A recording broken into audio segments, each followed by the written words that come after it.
interested, because I could actually talk for hours on Africa and bore everybody to tears, but because it was just the most phenomenal, amazing experience I've ever had in my life.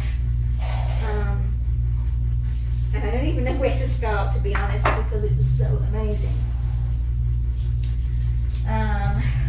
Anyway, I'll go through the questions that people have asked about it. Did the behaviors of the big cats and other animals you watched in Africa remind you of any of the KR cats? Yeah, all of the cats. The big cats, the lions, the cheetahs, the leopards, they all had the same mannerisms and behaviors as domestic cats. That's where they get it from, and it was kind of, it's mind-blowing when you see it like that and you realise, gosh, these cats actually act like my own cats. They do the same things, and they just do it on a much bigger scale because they're much bigger. But yeah, they just do exactly the same things. Other than all the hunting, of course, which was pretty grim to see that. I didn't actually see any chases, thank goodness. I didn't want to see that. I would have had to turn away if that happened, but I did see some of the kills after the fact.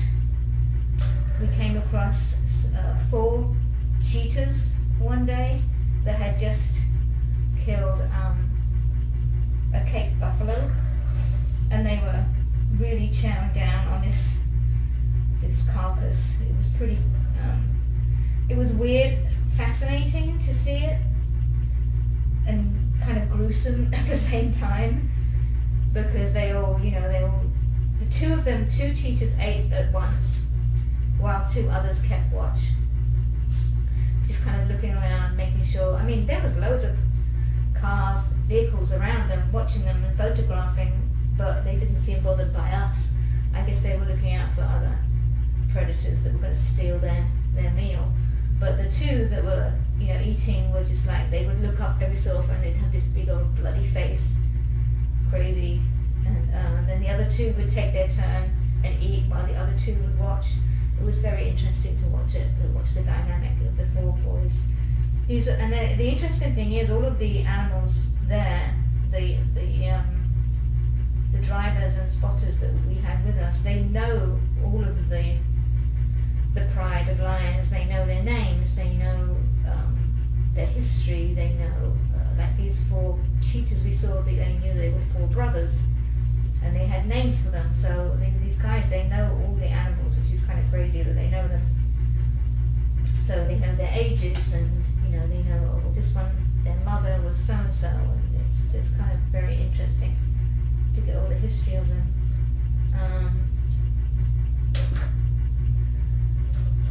Let's see what else. Probably the most, one of the most memorable animal sightings I had was the lion cubs.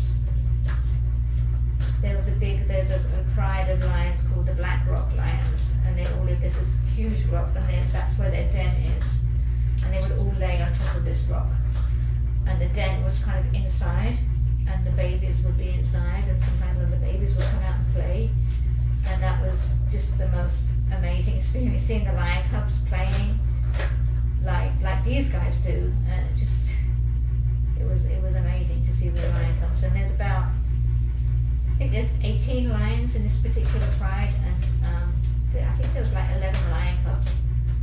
Just so cute, the cutest little things. And seeing the leopards was pretty amazing too. There was one time we saw a leopard in a tree, actually 2 leopards in a tree, and we were told that it was mother and son, and the mother had killed a gazelle, and they always take their kills up into the tree, so she took the gazelle into the tree, and she was lying across this branch, across the gazelle, and then her son was lying on the other side of the tree, just kind of waiting, and she was eating the kill, enjoying what she'd killed, and then once she'd finished, she'd go over to him and tell him, okay, now it's your turn, and they switch places. So that was kind of fascinating to see as well, how they share, you know, with their kids. I mean, they looked the same size to me, even though they said they were mother and son. They looked identical to me. And then the elephants. I can't even talk to you about the elephants. There were so many elephants. I'll take my mask off now. So many elephants. It was like a two-part safari thing that we did. The first part, we were in the Masai Mara, where there's more variety of animals, and then we did 6 days there, and then when we went back to Nairobi, and then we went to Amboseli, which is more kind of well known for elephants, and mainly elephants and giraffe. And the elephants were just amazing. So many babies, and you just couldn't get enough of them. I just couldn't stop taking pictures. And Amboseli is very different to the Masai Mara because it's they have like swamps there, so there's more bird life as well. So a lot of unusual birds, flamingos, lots of hippos, which was amazing to see the hippos. Didn't see any baby hippos, but the hippos were great. So more bird life in Amboseli than there was in Masai Mara. Masai Mara was probably more variety, like there was more lions there, and more leopards, and definitely more cheetah. Apparently the numbers are up for elephants and lions, but cheetah numbers are going down for some reason. They don't really know why the cheetah numbers are going down, but we did see a lot of cheetahs. What else? Lots of giraffe, which were amazing, and lots of zebra. We love the zebra, and the gazelles, antelope. I only saw 2 crocodiles the whole time. Thankfully, crocodiles are kind of scary. Lots of buffalo, wildebeest, just so much. I mean, I knew the animals were going to be amazing, but the one thing I didn't anticipate about the trip was how much we would fall in love with the country and the people. The people were so amazing, they're wonderful, wonderful people, and they have so little, and it makes you very, very humble to see how little they have. And they don't have stuff, you know, like we have. We just have stuff, and it's just crazy. They don't have anything. All they just need food, and they just need water and just the bare essentials to live. They don't need anything else. And I took part in a food drive while we were there. We met some people who had done a big fundraiser and food donation. So we went to the villages, and we're giving out food. And that was very humbling experience to give out this food to people. We're giving out these 2-pound bags of food, like maize, that feeds them for a month. They live off of this for a month. It's crazy, and they were all so grateful, and it was just kind of amazing that they were so nice, and you know, there was no animosity towards us at all for being like the rich white people coming in, and they're, you know, struggling. And they really are struggling because of the pandemic and the drought. You know, they barely had any food. So, you know, I made it a pact that I want to, you know, give back to these people, because they you know, it's not their fault that there's a drought. And as I say, they live so minimally, and just they don't need much. And your money goes so much further over there.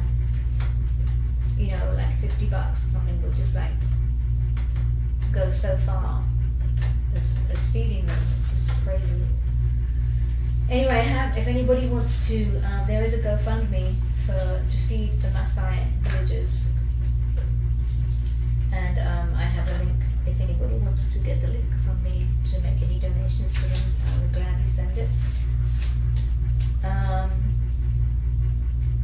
also the people that we did the tour through are like an eco travel company, and they always give back any kind of profits they make go back to the community, which is really cool.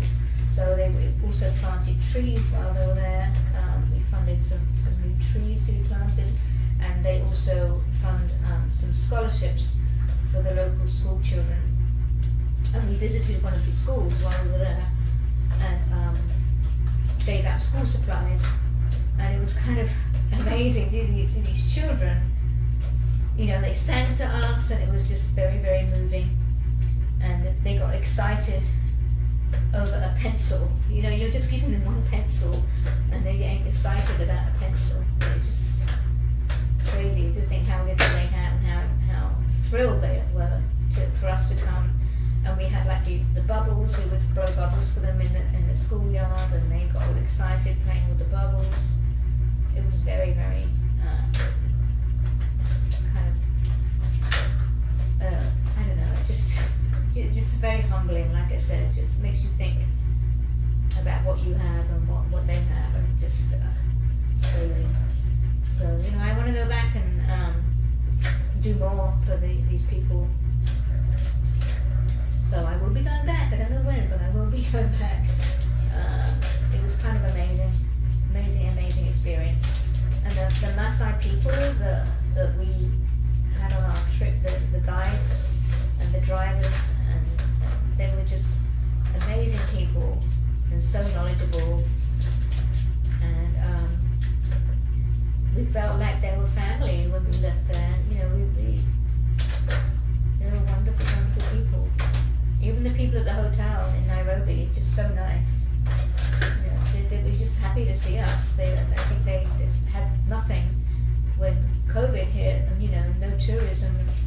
They were just all out of work, and the government did nothing to help them. Not like here, where we had, you know, we were getting handouts. They had nothing. The government just does not help them. So they were very, very happy to have tourists back. So that was good. We were able to help in some small way. I don't know what else I can say about my trip. It was just mind-blowing. Was there any scary moments? Somebody asked me if there's any scary moments. There was one kind of scary moment. We actually, a lion chased us when we were in our car once. There was a pride of lions, mainly lionesses, and one male lion. And we were just, you know, there in our Jeep photographing and stuff. And this one lion didn't look happy that we were there. And we were the last Jeep that was there left. And we could tell that he wasn't happy, so we were about to leave. And he actually literally came and chased us away. And of course in the Jeeps you don't even have any windows, it's all open. Our driver said very emphatically that he wouldn't have jumped in the window, but luckily we didn't stick around to find out if he would have jumped in the window. That was the only real scary moment. But it was kind of exciting as well.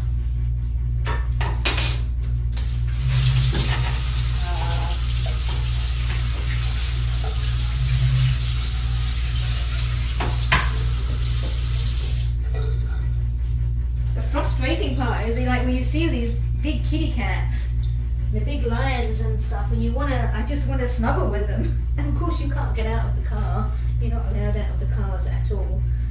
So that's what I wanted to do. I wanted to snuggle them when I saw a big lion. And especially those lion cubs. Crazy. Yeah. And the elephants. Well, the good thing is the elephants, I did actually get up close and personal with the elephants. We went to the Sheldrick Wildlife Trust in Nairobi, which is the Elephant Orphanage, which was on my bucket list, and was unbelievable just to be. We had a private visit with the elephants. Sorry, I'm trying to with the bug. So we had a private visit, like a behind the scenes thing with the baby elephants. And I sponsor a couple of the elephants there. I've been doing that for a few years now. they have like an adoption program for their babies. And so it was nice to see my elephants, actually see them in person. So that's very cool. And to actually touch them. They're pretty small, but when you're up close to them, they're kind of intimidating as well, because they're very strong. You know, they kind of start pushing and shoving and, you know, kind of like pushing into you, and you're like, So, but yeah, it was fun to see the baby elephants was the best. And then the other bucket list thing I did, I will finish soon. The other bucket list thing that I did was I went on a hot air balloon. We did a sunrise hot air balloon flight over the Masai Mara, which was kind of mind-blowing. We didn't see too many animals from up in the air, don't quite know why, but we saw a lot of zebra and antelope and gazelle running around down below, and then after that we had like a little champagne breakfast thing, which was really nice. So that was a really good experience, the hot air balloon. Definitely recommend that. That wasn't scary, that was fun. The takeoff was a bit scary, but it was so nice. Once you're up there, it's so peaceful.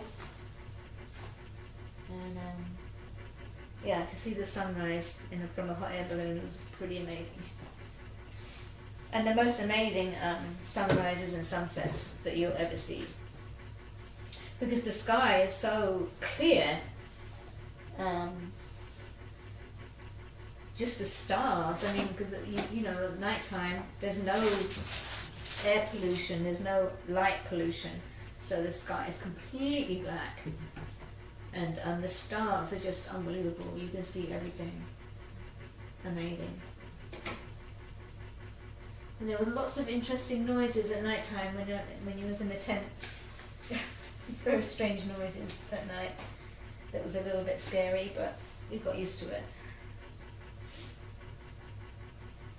Let me get a broom, sweep up in here, guys. So I think that's kind of it about Africa. If you want to ask me anything else, you feel free to email me, because I could talk for hours about Africa. Trust me. Excuse me, darling, I'm going to get the broom.